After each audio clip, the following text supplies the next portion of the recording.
of problems with the idea of truth. Truth is truth, even if no one believes it. A lie is a lie, even if everyone believes it.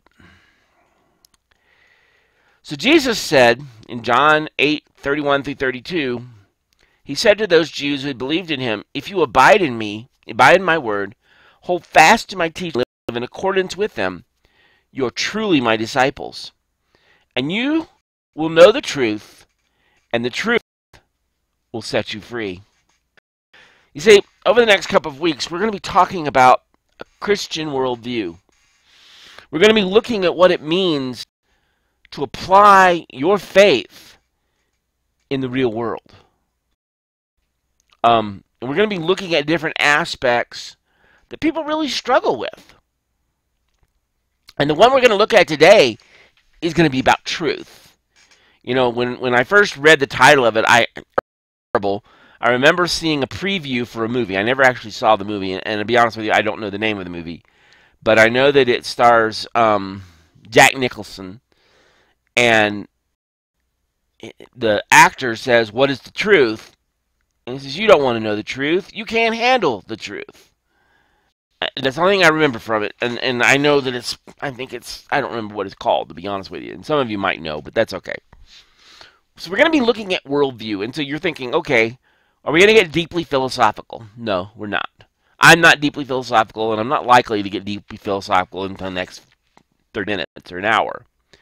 But I want to look at what a worldview is. A worldview, a real definition, is a set of assumptions we make about the basic makeup of the world, such as what is the nature of reality. You know, some worldviews assume reality is fundamentally material, and some assume that reality is fundamentally spiritual. We also want to look at what is the nature of people. Are we basically just electromechanical machines? Are we sleeping gods? Or do we have free will, or is everything all predestined and we're just robots?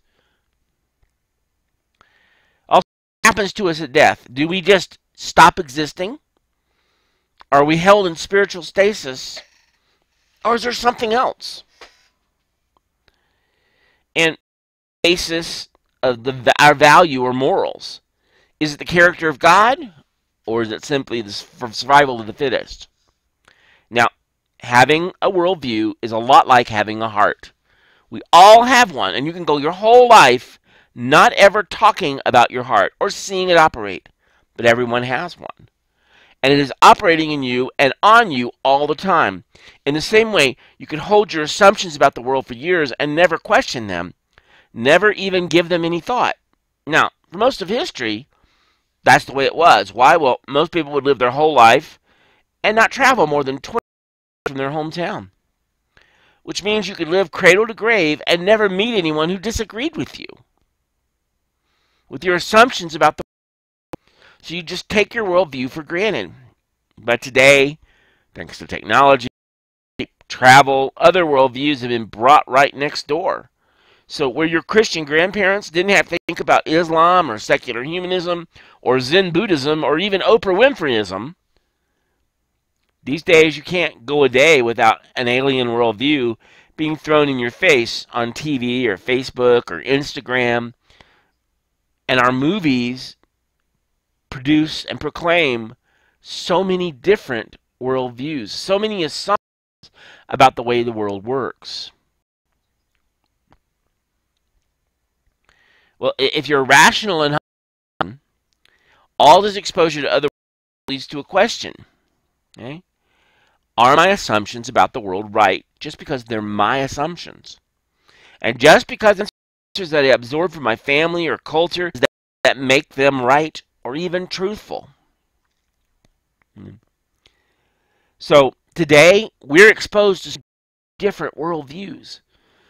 And Christianity is not the only worldview option available to humble, rational people. We live in a world where Christianity has to compete in a marketplace of worldviews. And the question is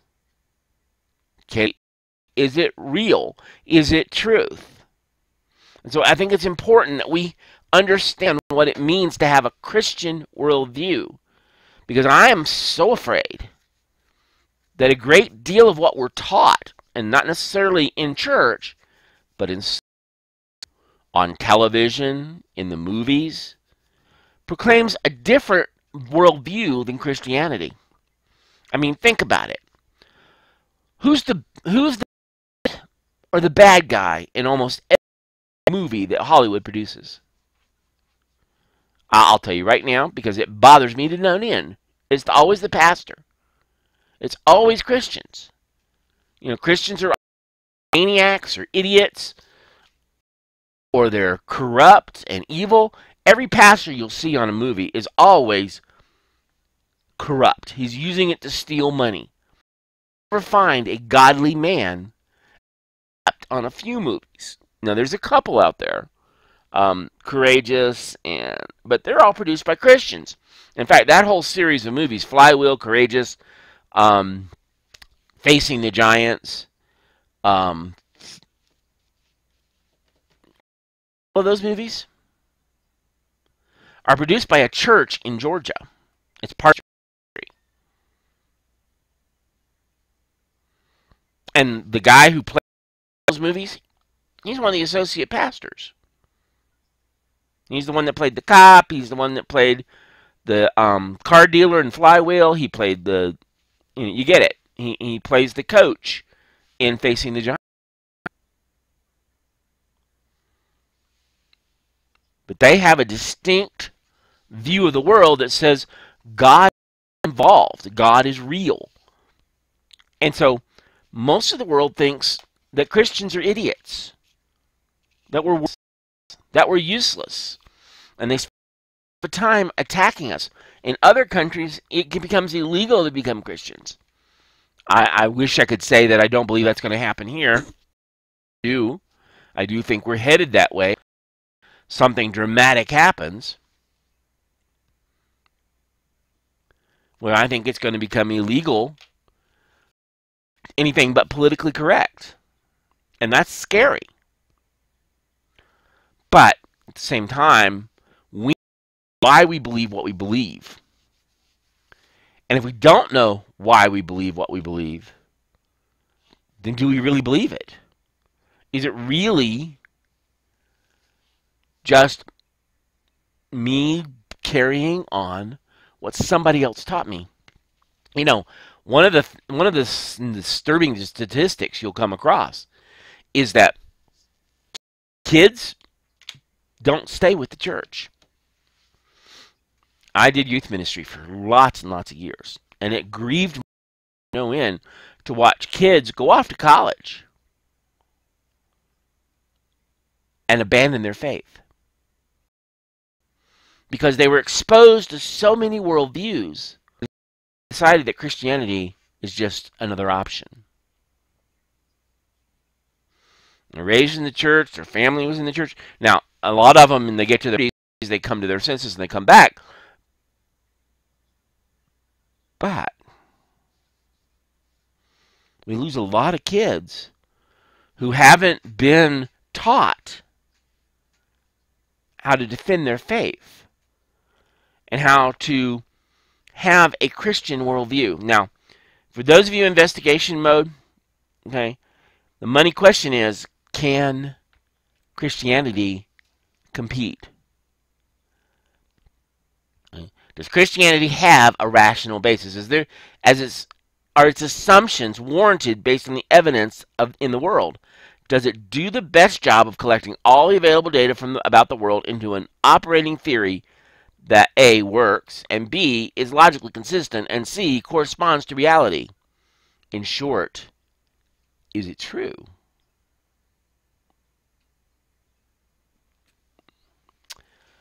Now, for those of you who are Christians, this series is going to challenge you. It challenges me because I assume a Christian worldview.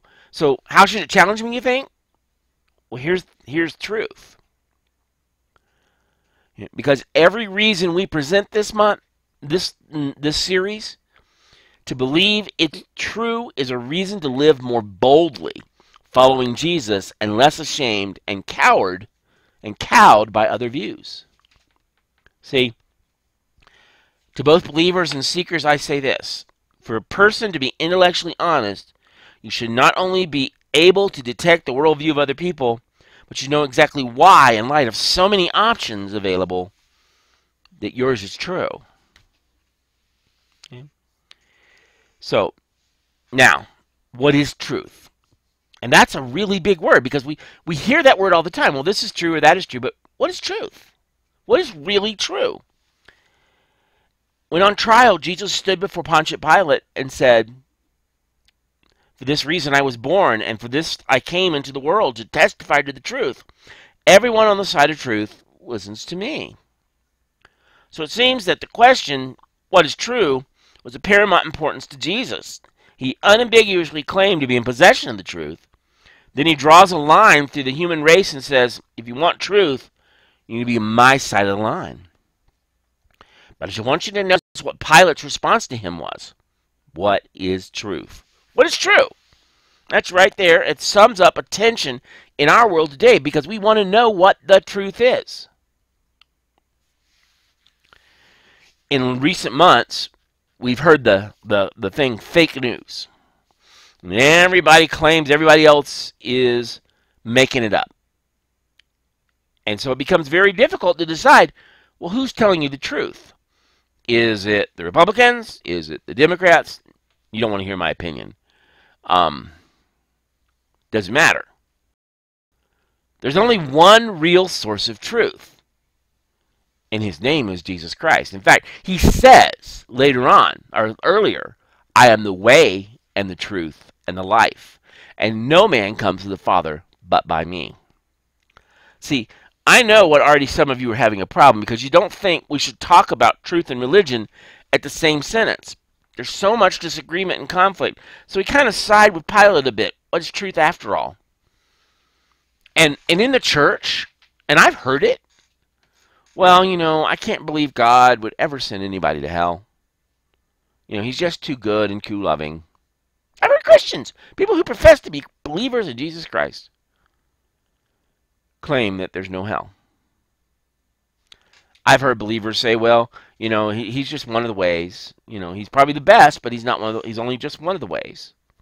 You know, we can't be arrogant and say, well, we're the only way when there's so many out there that obviously God must be involved, and maybe it's the same God, and it leads us all in the same path.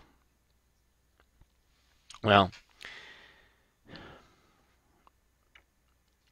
now, people answer it in different ways, and I'm going to look at it, and I want to look at it from 4 perspectives, and being me, they're animal perspectives. I've picked 4 truth camps and used animals to kind of describe them.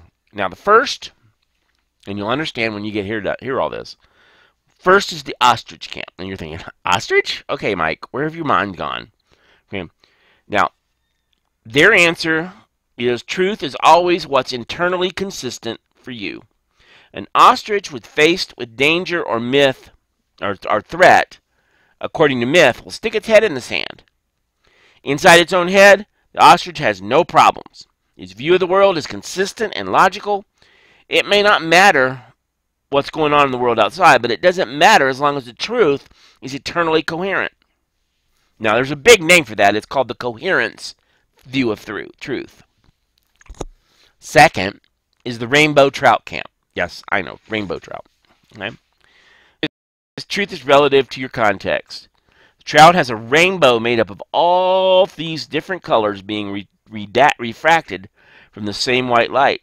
So for these, truth may look and sound differently in different contexts, but somehow all truth claims are really equal or the same. And the view has a name. It's called relativism, or relativist view of truth. Third is the beaver camp. Their answer is truth is what works. A beaver makes dams and lodges, and that works for them. Now understand, who's it focused on? All 3 of these are focused on the person, right? Truth is what I say it is. Truth is what works for me. Truth is what my perspective is. And truth can change depending on my perspective. Here, let me perfect logic. A person performs a native around their car every morning to protect it from deer collisions. And then says, after 11 years, I've never hit a deer. Now, of course, they're living in the middle of New York City, and there's not really too many deers to worry about. But the view has a name. It's called the pragmatic view of truth. Well, this works for me. I don't really care what works for the rest of the world. You'll notice that all three of those camps, what's their focus? Truth is me. I am the center of all truth. I am the focus of everything. Then there's the crow camp. And the truth is what corresponds to reality. A crow is a problem solver. They've been known to work through 6-stage puzzles using tools and uncomfortable trial and error to get a food prize. This is the person who sees different worldviews as a puzzle of clues to sort through to find what's real. They call it the correspondence view of truth. Reality is truth. It doesn't matter my opinion. It doesn't matter where I stand. Truth is what is reality. Okay. So, which is your view of the truth? I mean, seriously, where do you stand? Are you an ostrich? Are you a rainbow trout? Are you a beaver? Or are you a crow? Okay. Now, let me give you a little trick. I'm going to play Sesame Street a second. One of these things is not like the others. One of these things just doesn't belong. You see, the ostrich, the rainbow, and the beaver camps, all the truth is something that is determined or is my opinion. Subjectively determined by you, by a logic, by the context, and by its results. But there's one that's different there. And only one view looks at truth as something to be discovered. That's the correspondence view of truth, or the crow. And that's the view that I believe that the Bible teaches. And I want to argue that that's the correct way, and that's what Christianity says. Jill? No. All right. So, if truth is determined, chosen, then of course it's silly to go about defending any worldview because there's as many truths as there are people who choose them. So why defend one thing as true? It's like defending the idea that the red is the best color. But if truth is discovered, that means truth is independent of you. Luke 11:9 and 10 says, "Ask and it will be given to you. Seek and you will find. Knock and the door will be opened. For everyone who asks receives, and he who seeks finds, and to him who knocks the door will be opened." If truth is discovered, it makes sense to seek it, even at the risk of losing ideas. Because if truth corresponds to reality, it doesn't care about how it makes you feel, about your context, or even works. It's not interested in being politically correct. It only cares about one thing: what's real.